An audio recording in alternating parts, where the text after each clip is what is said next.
Badi Lompo Batang, dan filosofi Telu Capa.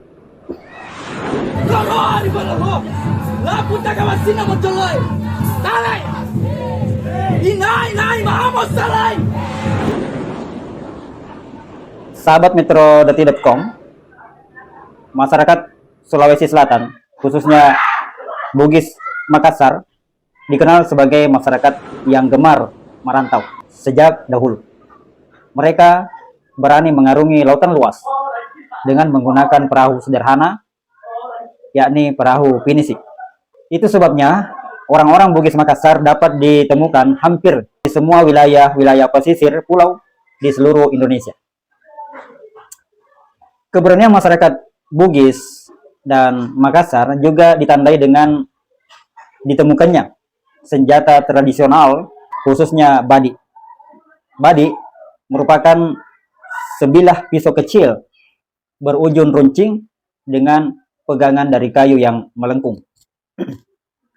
Bilahnya yang tajam digunakan untuk menikam, sedangkan ujungnya yang lancip digunakan untuk menusuk. Sedangkan gagam badik dibuat dari kayu atau gading, dapat pula dibuat dari bahan tanduk. Di daerah Pacerakang, Biringkanaya, Makassar, ada seorang pandai besi yang ahli membuat badi, dan Namang adalah nama dari si pandai besi itu. Ditemui Metro.com di bengkelnya, pria berusia 45 tahun itu nampak sedang mengerjakan sejumlah pesanan dari para pelanggannya untuk dibuatkan aneka jenis pisau, parang maupun badik. Oh ini Tatak Makassar. Dia ini bikin ini, mulai gaganya, mulai sarungnya, kayu santigi. Oh ini gaganya ini batang asang. Ada lagi mau dikirim ke Malaysia. Ini. Menurut Denamang, salah satu badik yang cukup banyak dipesan orang kepadanya adalah badik Lompo Batang atau badik perut besar. Dikatakan demikian karena badik ini menggendut pada bagian matanya. Badik Lompo Batang yang tertua konon telah berusia lebih dari 800 tahun. Ukuran badik yang kecil dengan panjang hanya sekitar 1 jengkal orang dewasa atau sekitar 25 cm menjadikan senjata tradisional ini mudah untuk dibawa kemana-mana, utamanya oleh kaum lelaki dari suku Bugis Makassar. Sehingga badik bagi masyarakat Sulawesi Selatan bukan hanya sekedar menjadi alat untuk bertarung, tetapi juga telah menjadi bagian daripada jiwa para kaum pria masyarakat Sulawesi Selatan. Ada sebuah pesan nenek moyang yang telah turun-temurun di tengah masyarakat Bugis Makassar, yakni pesan orang tua kepada anaknya yang akan berangkat merantau, yakni jagai telue capa, yanar itu capa lila, capa orwane, nania capa badi.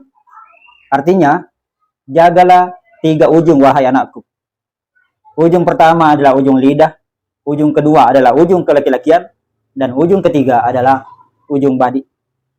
3 ujung ini menjadi perkara penting yang harus dijaga baik-baik oleh setiap lelaki Bugis Makassar yang ingin berangkat ke negeri orang guna merantau. Artinya dijaga, yakni tidak digunakan secara sembarangan, tetapi hanya digunakan pada saat waktunya tiba. Ketika pria Bugis Makassar berada di perantauan, maka 3 ujung ini menjadi bekal untuk mendapatkan kesuksesan. Telu capa, menjaga ucapan lidah, tidak ngomong sembarangan. Walaupun orang Bugis Makassar dikenal sebagai orang yang ahli bersilat lidah, tetapi kemampuan itu hanya digunakan untuk membangun pertemanan, membangun silaturahim, membangun hubungan yang baik dengan orang-orang di perantauan. Ujung kedua yakni capa orwane atau ujung kelaki-lakian, maksudnya ujung kemaluan. Ketika orang Bugis Makassar berada di perantauan, dan untuk mencapai kesuksesan, cara pertama tadi yakni negosiasi, maka cara yang kedua adalah melalui pernikahan. Orang Bugis Makassar biasanya menikahi putri dari orang-orang atau tokoh-tokoh yang dihormati di negeri rantau. Ujung ketiga adalah capak badik, ujung badik. Ketika jalan diplomasi gagal, ketika jalur pernikahan mentok, maka jalan terakhir adalah mempertahankan martabat dan harga diri dengan bertarung menggunakan ujung pamungkas, yakni ujung badik. Lalu capak inilah telah menjadi filosofi yang turun-temurun dan tercatat dalam Lontara Bugis Makassar. Menjadi petuah yang disampaikan secara sambung bersambung dan menjadi pusaka yang diwariskan kepada anak cucu di tengah masyarakat Bugis Makassar. Jagai terlalu capa, salama ki kepada salama. Assalamualaikum warahmatullahi wabarakatuh.